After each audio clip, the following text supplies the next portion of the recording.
dans une petite ville nichée entre les montagnes et les champs de lavande, vivait Elina, une libraire passionnée par les romans d'amour mais qui, paradoxalement, n'y croyait plus vraiment.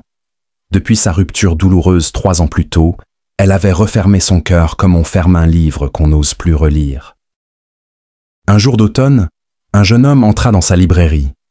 Il s'appelait Liam, un photographe venu de la ville pour retrouver un peu de calme et d'inspiration.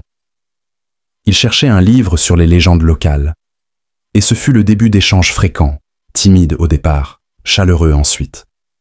Chaque visite de Liam était prétexte à une nouvelle conversation.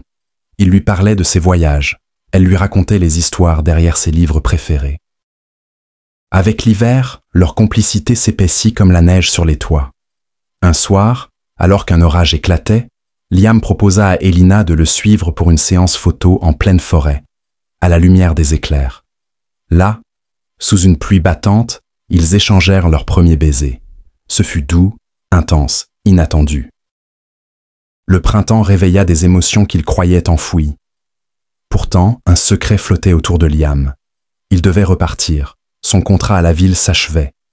Il n'en parlait pas, de peur de briser ce qu'il construisait. Quand vint l'été, Elina découvrit la vérité. Elle se sentit trahie, brisée à nouveau. Mais Liam revint, cette fois sans appareil photo, sans mission. Il avait choisi. Ce n'était pas une saison qu'il voulait capturer, mais une vie entière, avec elle.